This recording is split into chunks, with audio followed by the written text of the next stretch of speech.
Kumusta po kayo? Bago po ang lahat, first things first.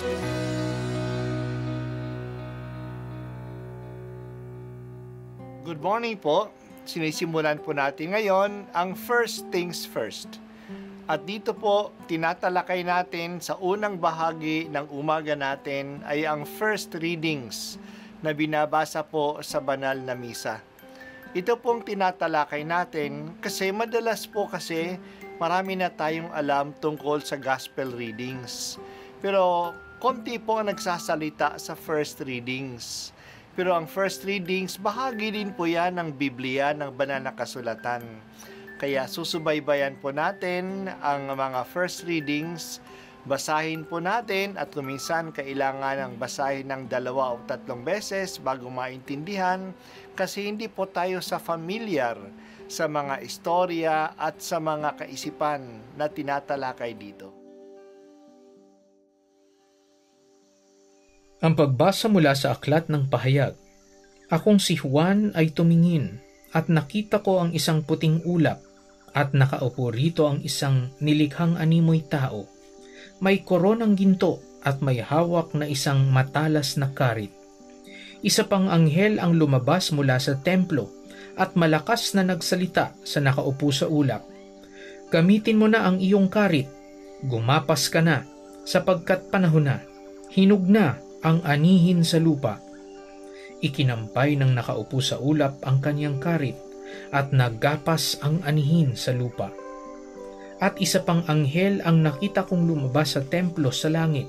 May hawak din siyang matalas na karit. Lumabas mula sa dambana ang isa ring anghel, ang namamahala sa apoy. Sinabi niya sa anghel na may matalas na karit, gamitin mo na ang iyong karit at anihin mo na ang mga ubas sa lahat ng ubasan sa lupa.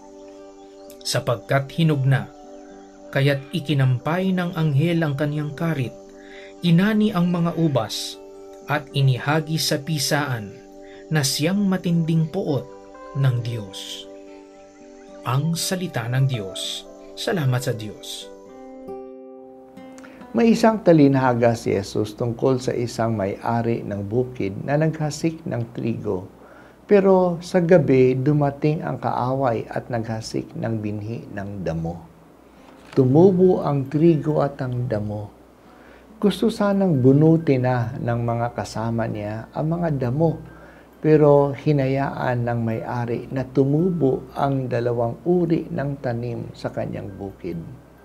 Hindi pa panahon ng paghihiwalay. Darating iyon sa panahon ng pag-aani. Aanihin ang trigo at dadalhin sa kamalig, pero ang damo ay puputulin at susunugin. Sa pagbasa natin sa araw na ito, inilarawan ang panahon ng pag-aani. May 2 anghel na may hawak na matulis na karit. Ang karit ay isang instrumento na ginagamit para sa paggapas ng aanihin. Ang panahon ng pag-aani ang wakas ng panahon.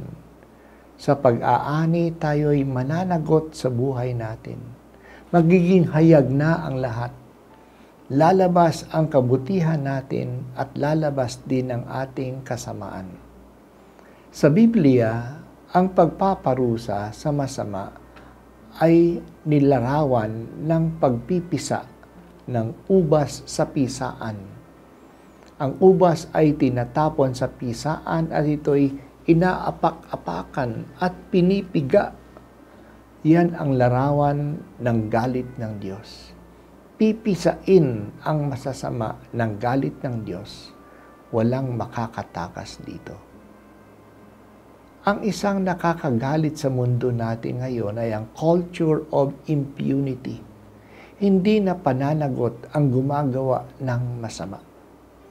Kung ang gumagawa ng masama ay may pera o may kapangyarihan, hindi sila nahuhuli, hindi nahahatulan at hindi napaparusahan. Maraming batas ang kanilang nilalabag na may kapangyarihan, ngunit hindi sila pinananagot. Kawawa naman ang maliliit na tao. Sila'y madaling makasuhan At madalas, ginagawan pa sila ng kaso kahit na sila ay inosente. Ang magandang balita ay hindi ganito sa harap ng Diyos. Makatarungan siya. Darating ang tag-ani. Hihiwalayin ang mabuti sa masama at gagantimbalaan ang mabubuti at paparusahan ang masasama. Walang ligtas sa harap ng Diyos kung siya ay masama, kahit na mayaman pa o makapangyarihan siya. Hindi mabibili at matatakot ang Diyos. Hindi siya malilinlang. Kung isipin lang natin ang ating wakas, mas maging maingat tayo at aayusin natin ang buhay natin ngayon. Our actions have eternal consequences. Purihin ka, O Diyos, at purihin ang iyong karunungan. Ikaw ang nagbibigay ng pag-asa sa maraming pinagsasamantalahan na walang nagagawa upang matamo ang katarungan. Gagantimpalaan mo ang mabuti at paparusahan ang masama. Walang makakatakas sa iyong katarungan.